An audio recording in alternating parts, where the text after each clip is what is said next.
በስመ አብ ወወልድ ወመንፈስ ቅዱስ አሐዱ አምላክ አሜን። አምላካችን እግዚአብሔር በሰማይ በመላእክት በምድር በደቂቀ አዳም ዘንድ እንዲሁም በፍጥረታት ሁሉ የተመሰገነ ይሁንና በቅድስት ሀገርና በመላው ዓለም የምትገኙ የኢትዮጵያ ኦርቶዶክስ ተዋሕዶ ቤተክርስቲያን አባላት በሙሉ በልዑል እግዚአብሔር ስም እንደምን ከረማችሁ፣ እንደምን ሰነበታችሁ፣ እንደምን አደራችሁ። አሜን። አምላካችን የልዑል እግዚአብሔር ስሙ በድጋሜ የተመሰገነ ይሁን። እንግዲህ ዛሬ በኢትዮጵያ ኦርቶዶክስ ተዋሕዶ ቤተክርስቲያን ሥርዓተ አምልኮ መሰረት በዓለ ደብረ ዘይት ይባላል። የአብይ ጾም እኩሌታ ነው። በዓለ ደብረ ዘይትን አስመልክቶ ቅዱሳት መጻሕፍትን መረጃ መነሻ አድርገን የእግዚአብሔርን ቃል እንማማራለን። የትምህርታችን ርዕስ የሚሆነው የዓለሙ ፍጻሜ ምልክቱ ምንድነው በሚል ይሆናል። ይህን ቃል የምናገኘው በማቴዎስ ወንጌል ምዕራፍ 24 ቁጥር 3 ላይ ነው። እንግዲህ በዛሬው ዕለት ወይም በበዓለ ደብረ ዘይት በተለይ በቅዱስ ያሬድ አስተምሮ መሰረት ጾመ ድጓውን ስንመለከተው ከዋዜማው ጀምሮ እስከ መጨረሻው ዝማሬ እስከሚባለው ድረስ የሚናገረው ስለ ደብረ ዘይት ነው። ደብረ ዘይት ማለት የወይራ ተራራ ማለት ነው። በቦታ ስም የሚጠሩ የሚታወቁ የሚከበሩ በዓላት አሉ። በዓለ ደብረ ታቦር፣ በዓለ ደብረ ዘይት፣ በዓለ ቁስቋም።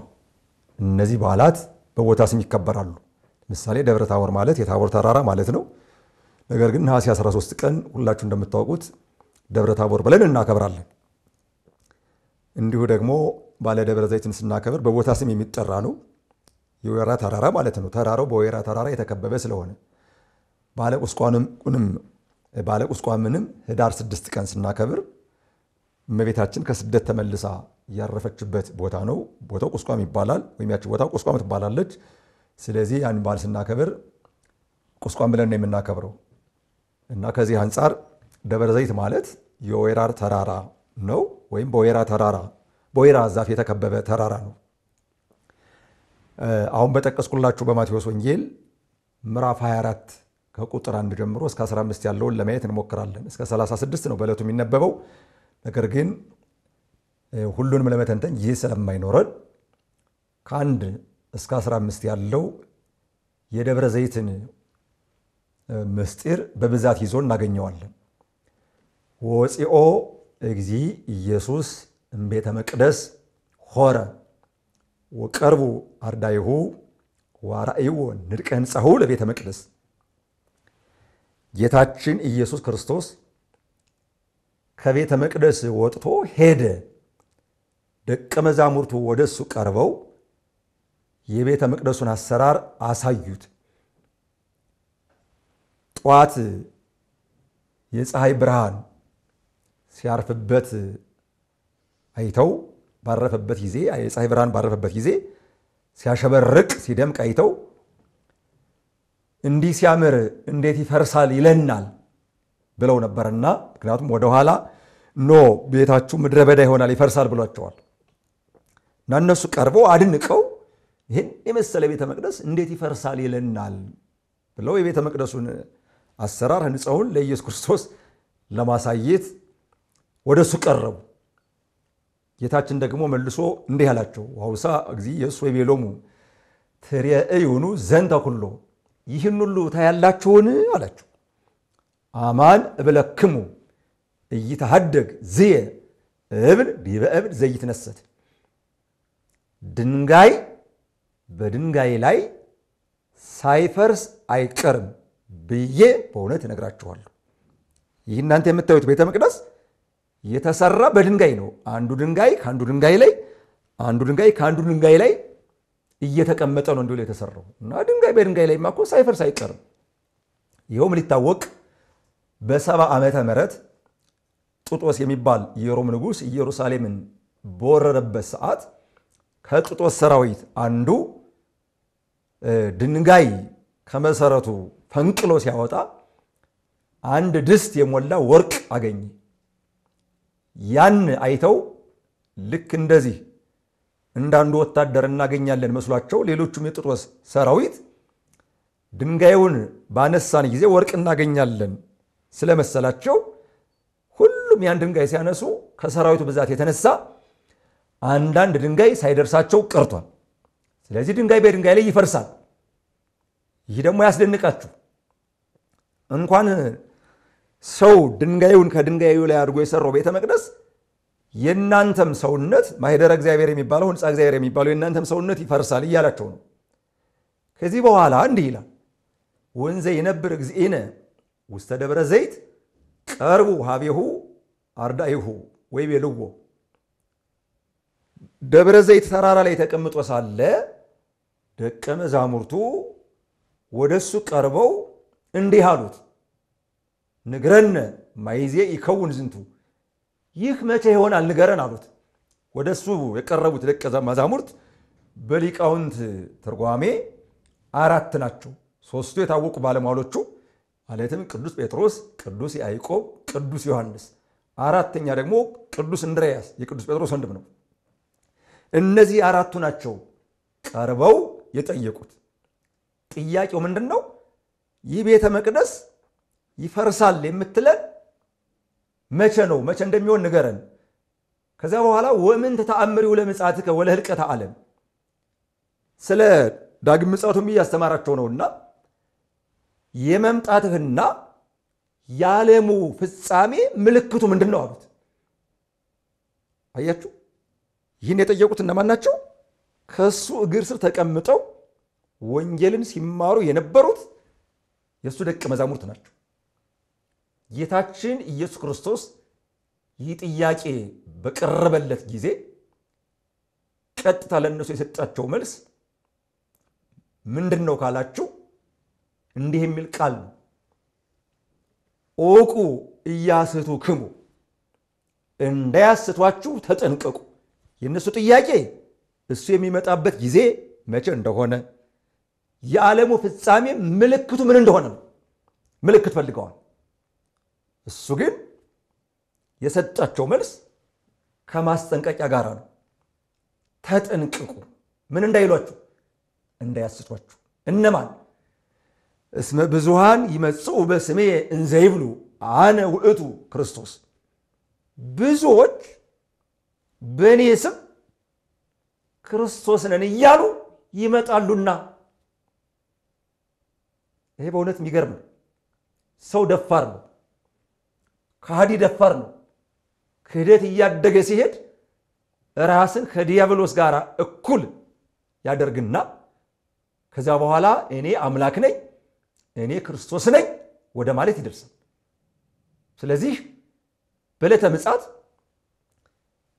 እኛ ነቢያትንን መምህራንን ሐዋርያትንን እያሉ ብቻ ሳይሆን ምጽአት በሚዳረስበት ወቅት ማለት ነው እኛ ክርስቶስንን እያሉ እንደሚመጡ ቃል በቃል ኢየሱስ ክርስቶስ ለደቀ መዛሙርቱ ይህን መልሶላቸዋል፣ አስተምሯቸዋል፣ ነግሯቸዋል።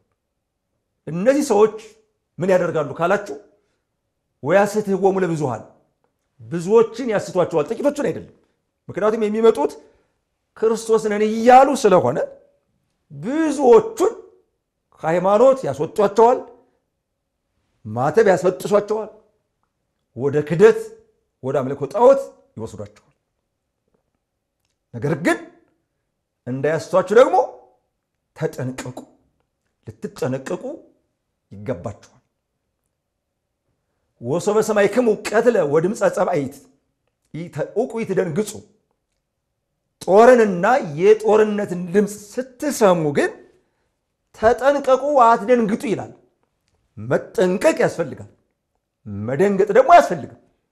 ማለትም ጦር ሲሰበሰብ ጋሻ ለጋሻ ሲሳጎድ አንዱ አንዱን ገድሎ ሲፎክር ሲያቅራራ በሰማችሁ ጊዜ አትደንግጡ፣ ነገር ግን ምን በሉ ተጠንቀቁ። ሁሉ ጊዜ ጥንቃቄ ያስፈልጋል። መደንገጥ ግን አያስፈልግም። መደንገጥ የፍርሃት ምልክት ነው። ፍርሃት ካለ ወደ ክደት ይወስዳል። ስለዚህ በተደጋጋሚ እንዲጠነቀቁ ነው እየነገራቸው ያለ። እስመ ግብር ይከውን ከማሁ ይህ ሊሆን ግድ ነውና ምን ሊሆን ጦርነት ይደረጋል።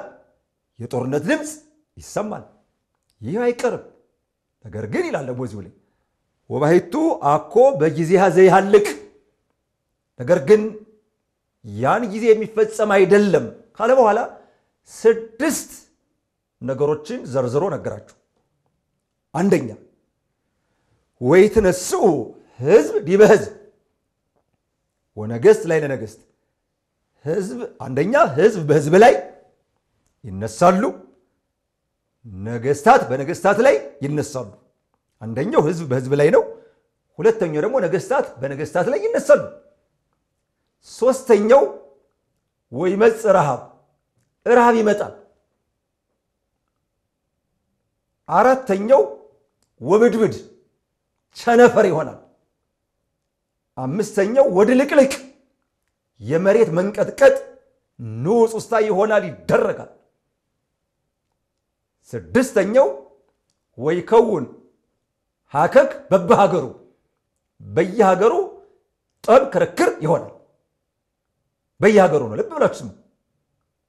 እንግዲህ ሕዝብ በሕዝብ ላይ የሚነሳው በዓለም አቀፍ ደረጃ ነው። ነገሥታት በነገሥታት ላይ የሚነሱት በዓለም አቀፍ ደረጃ ነው። ራብ የሚሆነው በዓለም አቀፍ ደረጃ ነው። ቸነፈር የሚመጣው የሚነሳው በዓለም አቀፍ ደረጃ ነው። የመሬት መንቀጥቀጥ የሚሆነው የሚደረገው በዓለም አቀፍ ደረጃ ነው። ጠብ ክርክር የሚሆነው በዓለም አቀፍ ደረጃ ነው። በአንድ አካባቢ ብቻ አይደለም። አይጉር ለይቶ አይደለም። የሰለጠነውን ዓለም ትቶ ባልሰለጠነው ዓለም ብቻ አይደለም። በመላው ዓለም ራብ ይሆናል። በመላው ዓለም ቸነፈር ይሆናል። በመላው ዓለም የመሬት መንቀጥቀጥ ይሆናል። በመላው ዓለም ጠብ ክርክር ይደረጋል ይሆናል። ወዝንቱ ኩሉ ቀዳሚው ለሕማም የሚገርመው ይሄን ምዕመናን እነዚህን ሁሉ ከዘረዘረ በኋላ ይህ ሁሉ የምጥ መጀመሪያ ነው። አይገርማችሁም ምዕመናን? በመላው ዓለም ሕዝብ ከሕዝብ ጋር የሚጣላ ከሆነ ወይም ሕዝቦች ከሕዝቦች ጋር የሚጣሉ ከሆነ በመላው ዓለም ነገሥታት ከነገሥታት ጋር ጦርነት የሚገጥሙ ከሆነ በመላው ዓለም ረሃብ ከሆነ በመላው ዓለም ቸነፈር ከሆነ በመላው ዓለም የመሬት መንቀጥቀጥ ከሆነ በመላው ዓለም ጠብ ክርክር ጭቅጭቅ ከሆነ ይህ ሁሉ መከራ ቀላል እንዳይደለ ለኛ ግልጽ ነው። ነገር ግን ኢየሱስ ክርስቶስ ምንድነው ያለው? ይህ ሁሉ የምጥ መጀመሪያ ነው። የምጥ መጀመሪያ ቀላል ነው። ከዚህ የከፋ ከዚህ የጠነከረ ከባድ ነገር አለ ማለት ነው። አሚያ ይትባጽሑክሙ ያን ጊዜ አድርሱን እያሉ ይወስዷቸዋል። ከአንዱ ወደ አንዱ እናንተን ይወስዷቸዋል። ወይም የጥውክሙ ለምንዳቤ እናንተንም ለጽዋቶ መከራ አሳልፈው ይሰጧቸዋል። ለጽዋቶ መከራ አሁን ምልክቱን እየነገራቸው ወይ ቀስቡክሙ ይገርፏቸዋል፣ ወይ ቀትሉክሙ ይገርሏቸዋል። ወትከውኑ ጽሉአነ በኀበ ኩሉ ሰብ በእንተ ስምየ በእኔ ስም ስላመናችሁ፣ በእኔ ስም ስለተጠራችሁ፣ በእኔ ስም ስላስተማራችሁ በሰው ሁሉ ዘንድ የተጠላችሁ ትሆናላችሁ። አሜሃ ያሉ ብዙሃን ሃይማኖቶሙ ያን ጊዜ ብዙዎች ሃይማኖታቸውን ይለውጣሉ፣ ይክዳሉ። ሰው ሃይማኖቱን የሚክድ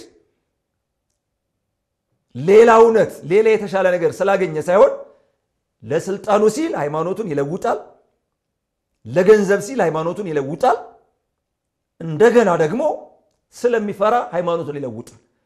ሃይማኖት የሚለወጥ ሃይማኖት የሚካድ በእነዚህ በሶስት ነገሮች ነው። በቤተክርስቲያን ታሪክ እንደምናነበው እንደምናገኘው ከሃይማኖት የወጡ ሰዎች ከሃይማኖት ለመውጣታቸው ዋናው ምክንያቱ ከእግዚአብሔር ይልቅ ስልጣንን ይወዳሉ፣ ከእግዚአብሔር ይልቅ ገንዘብን ይወዳሉ፣ ከዛ ደግሞ ይፈራሉ። ስለዚህ ስልጣንን የሚወድ ሰው ለሃይማኖቱ ግዴለሽ ነው። ለስልጣን ሲል እግዚአብሔርን ይክዳል፣ ለምድራዊ ስልጣን ያጎበድዳል፣ ይሰግዳል። ለገንዘብ ሲል ይህን ያደርጋል። ሲፈራ ደግሞ እንዳልኳችሁ ሃይማኖቱን ይለውጣል። ስለዚህ ያን ጊዜ ብዙዎች ነው፣ ጥቂቶች አይደለም። ቃል በቃል የሚናገረው ኢየሱስ ክርስቶስ የተናገረው ያስተማረው ብዙዎች ብሎ ነው። እንግዲህ ብዙዎች ከሆኑ ከብዙዎች መካከል በእውነት እግዚአብሔር አምላክ በቸርነቱ ጠብቆ በሃይማኖታችን እንድንጸና እንዲያደርገን ቅዱስ ፈቃዱ ይሆንልን። ወይጸሉ በበይናቲሆሙ እርስ በርሳቸው ደግሞ ይጣላሉ፣ ወይትቃተሉ ይገዳደላሉ። ወብዙሃን ሐሳውያነ ነቢያት ይመጽኡ ብዙዎች ሐሰተኞች ነቢያት ይመጣሉ። ሐሰተኞች እውነተኞች መምህራንን ሐሰተኛ ብለው እነሱ ግን ሐሰተኛ ሲሆኑ እውነተኞች ነን ብለው ይመጣሉ። ወለብዙሃን ያስሕትዎሙ ብዙዎቹንም ያስቷቸዋል። በመጽሐፍ ቅዱስ ያልተጻፈ ያልተብራራ የለም። ሁሉም ነገር አስቀድሞ ተነግሮናል።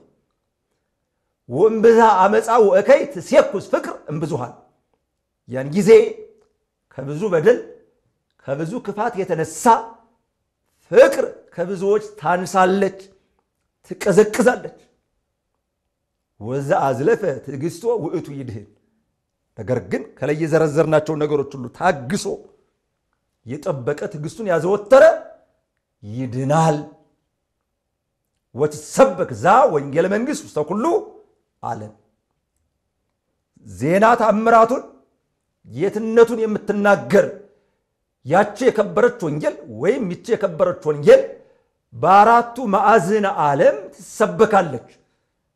ከመ ይኩን ስማ ላዕለ አሕዛብ በአሕዛብ ምስክር የሆንባቸው ዘንድ ወንጌል አልሰማንም፣ ወንጌል አላወቅንም ብለው እንዳይከራከሩ፣ ነገር ግን ይቺ ወንጌል በመላው ዓለም ትሰበካለች። ወይእተ አሚረ ይበጽሕ ሕልቀት ያን ጊዜ የዓለም ፍጻሜ ይሆናል ይላል። ስለዚህ ምልክት ጠይቀዋል።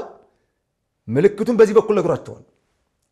ከዚህ ላይ በዛሬው ዕለት በባለ ደብረ ዘይት ማለት ነው ቅድም መግቢያ ላይ ለመናገር እንደሞከርኩት ከዋዜማ ጀምሮ ሙሉ ሌሊት ሲዘመር ሲመሰጠር ሲነገር ያደረው የሥርዓተ ማሕሌት አገልግሎት ሙሉ ሐሳብ በዚህ የሚያጠነጥን ነው።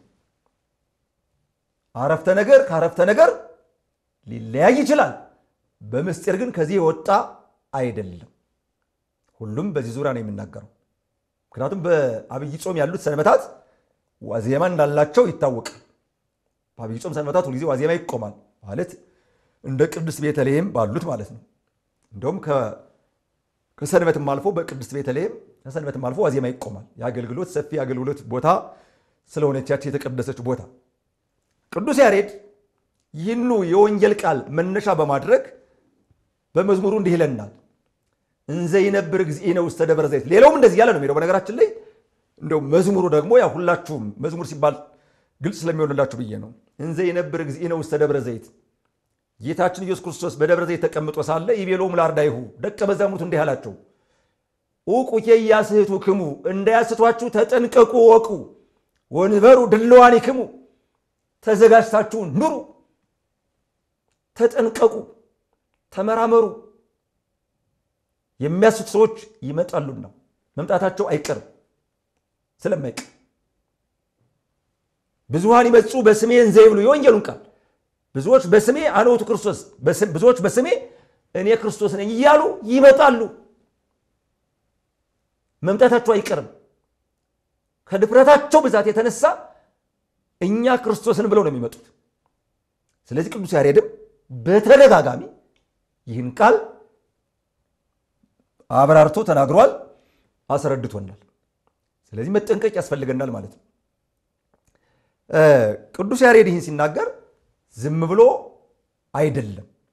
ዋመ ምጽአቱሰ ለወልደ እጓለ እመሕያው ይትከወስ ኩሉ ኃይለ ሰማያት ወምድር የሰው ልጅ ማለት ኢየሱስ ክርስቶስ በሚመጣበት ጊዜ ግን የሰማይና የምድር ኃይል ይናወጣል፣ የመሬት ኃይል ይንቀጠቀጣል፣ የሰማይ ኃይል ይንቀጠቀጣል።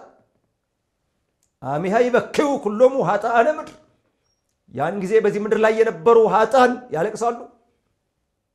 ነፍሰ ገዳዮች፣ አመንዝራዎች፣ ስር ምሰው ቅጠል በጥሰው መርዝ በጥብጠው ሰውን የገደሉ ሌቦች፣ ጨካኞች ከክፋታቸው ብዛት የተነሳ ኢየሱስ ክርስቶስ በቀራንዮ አደባባይ በቀኖት ተቸንክሮ እንደተሰቀለው እንደሞተው ሰውን በመስማር ቸንክረው የሚገድሉ የጭካኔ ጥጋቸው ከልክ ያለፈ ሰዎች አሉ። ያን ጊዜ ያለቅሳሉ። ወይወርድ እግዚእነ እምሰማይ ዲበ ምድር በትእዛዙ ወበቃሉ ወበአእላፍ መላእክቲሁ።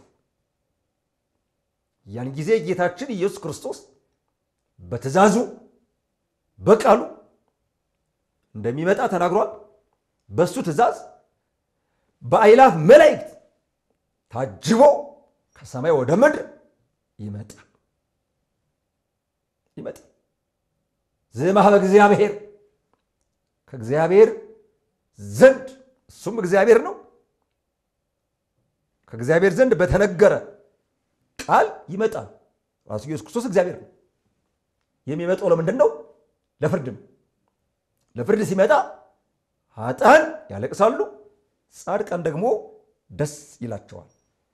ይምሃረነ አብ በይእቲ ዕለት እሞተ ኃጢአት። በዚያች ቀን አባታችን ለኛ እግዚአብሔር አብም አባታችን ነው፣ እግዚአብሔር ወልድም አባታችን ነው፣ እግዚአብሔር መንፈስ ቅዱስም አባታችን ነው። በምስጢረ ሥላሴ ትምህርት አብ የወልድ አባት ነው፣ የመንፈስ ቅዱስም አስገኝ ነው። ለኛ ግን ሶስቱም አባቶቻችን ናቸው። ሶስቱ አካላት ለኛ እግዚአብሔር አብ፣ እግዚአብሔር ወልድ፣ እግዚአብሔር መንፈስ ቅዱስ ለኛ ሁሉም አባቶቻችን ናቸው። ይህን ስንል አባቶቻችን ናቸው ስንል የተለያየ አባት አይደለም። እና አብ ሲለዚህ ላይ ቅዱስ ያሬድ እንዲህ ብሎ ይዘምረው እንጂ አብ ያለው ማንን ነው? እግዚአብሔር አብም አብ ነው፣ የታወቀ ነው። እግዚአብሔር ወልድም አባት ነው ለኛ፣ እግዚአብሔር መንፈስ ቅዱስም አባት ነው ለማለት ፈልጌ ነው። እንደ መጽሐፉ አነጋገር እስመ ገባሬ ሕይወት ውእቱ እግዚእ አለ ሰንበት፣ እሱ ሕይወትን የፈጠረ ሕይወትን የሰጠ የሰንበት ጌታዋ ነውና ብሎ እንግዲህ ቅዱስ ያሬድ መዝሙርን ሲዘምር ወይም መዝሙር ሲናገር ሰንበትን ሳይነካ አያልፍምና በዚህ መልኩ የምጽአቱን ነገር ቅዱስ ያሬድ ወንጌሉን ሌሎችንም መጻሕፍት መነሻ አድርጎ በስፋት አስተምሮናል። እዝል በሚባለው ደግሞ በሚገርም ሁኔታ ይገልጸዋል። አመለተ ፍዳ በፍዳ ቀን፣ አመለተ ደይን በመከራ ቀን፣ አመለተ እግዚአብሔር በእግዚአብሔር ቀን ምን ንብላ ለነፍስ፣ ያን ጊዜ ነፍሳችን ምን እንላታለን ይላል። ምን እንላታለን? እውነት ነው፣ ይጨንቃል እኮ። ያን ጊዜ የሰው ስራ ሁሉ እንደ ቀትር ስጦ ይሰጣል። ኃጢአቱ ቁልጭ ብሎ ይገለጣል። ምንም የሚሰወር ነገር የለም። ያቺ ቀን እንዴት ታስፈራለች! ያቺ የፍዳ ቀን ኃጥአን ከቁራ 7 እጅ ጠቁረው ፍጹም ዲያብሎስን መስለው እንባቸው እንደ ሐምሌ እንደ ነሐሴ ጎርፍ እየጎረፈ የእሳት ጎርፍ እየጎረፈ በእሳት አለንጋ እየተገረፉ በእሳት ፍላጻ እየተወጉ ወደማያልፈው ወደ ገሃነመ እሳት ሲወረወሩ የሚያለቅሱት እንባ እንዴት ያስፈራል! ያቺ ቀን እንዴት ታስፈራለች ምእመናን! ስለዚህ ምን እናድርግ? ጌታችን ኢየሱስ ክርስቶስ ለሐዋርያት እንደነገራቸው እንጠንቀቅ። ከማን? ከሚያስክዱ ሐሰተኞች መምህራን፣ ሐሰተኞች ነቢያት። ከ5 ነገሮች እንጠንቀቅ። አንደኛ ሰይጣን ከማሰናከል፣ ሁለተኛ እባብ ከተንኮል፣ ሶስተኛ አረመኔ ከመግደል፣ አራተኛ ቂመኛ ከመበቀል፣ አምስተኛ መናፍቃን ከማሰናከል ወደ ኋላ አይሉ። እንደምታዩት ነው። እንግዲህ ክርስትና ሲመሰረት ክርስትና ሲጀመር ጀምሮ ክርስትናን የተቀበለች ሀገር፣ ቅዱሳን የሰበኳት ሀገር፣ አጭበርባሪዎች ሳይሆን እውነተኞች ቅዱሳን የሰበኳት ሀገር፣ ለመጀመሪያ ጊዜ ከራሷ በተወለደው ዜጋ ክርስትናን የተቀበለች ሀገር በ34 ዓመተ ምህረት ኋላም በአራተኛው መቶ ክፍለ ዘመን ነገስታቱ አብርሃና አጽብሃ፣ ጳጳሱ ከሳቴ ብርሃን አቡነ ሰላማ ባስተማሩት ትምህርት መሰረት ነገስታቱ አዋጅ አውጀው የኦርቶዶክስ ተዋሕዶ ሃይማኖትን ብሔራዊ ሃይማኖት ብለው አውጀው የኢትዮጵያ ሕዝብ ሁሉ ክርስትናን እንዲቀበል ያደረጉባት ሀገር ዛሬ በአጭበርባሪዎች ብዙ ሰዎች ሲወናበዱ፣ ማተባቸውን ሲበጥሱ፣ ሃይማኖትን ሲለውጡ፣ በተራ ነገር ለስልጣን ሲሉ ላልሆነ ነገር ሲያጎበድዱ ይታያሉ። ይህ ግን አይጠቅም። ኢትዮጵያ በቅዱሳን የተሰበከች በቅዱሳን ምንም ያጠራጥርም እኮ ጃንደረባው ቅዱስ ነው። ግብረ ሐዋርያት ምዕራፍ 8 ቁጥር 26 ላይ ተጽፎ እንደምናገኘው ኢትዮጵያዊ ነው። የንግሥት ህንደኬ ጃንደረባ ነው። የኢየሱስ ክርስቶስን የባሕርይ አምላክነት አምኖ የተጠመቀ ነው።